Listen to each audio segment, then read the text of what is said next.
ગુજરાતના યુવા ધનને બરબાદ કરવા માટેનું ષડયંત્ર આખું ચાલી રહ્યું છે અને આ ષડયંત્ર જે ગુજરાતને 1600 કિલોમીટરનો દરિયા કિનારો મળ્યો છે એ દરિયામાંથી સતત ડ્રગ્સ ઝડપાવવાની જે સંખ્યા છે કેસ છે તે સતત વધી રહ્યા છે।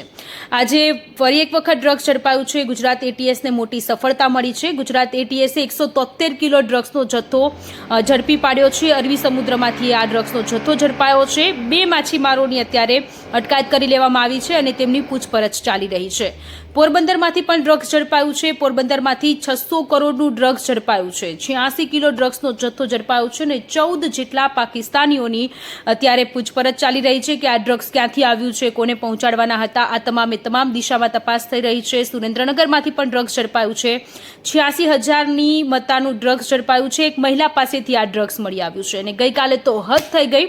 ડ્રગ્સ બનાવવાની ફેક્ટરી મળી આવી છે।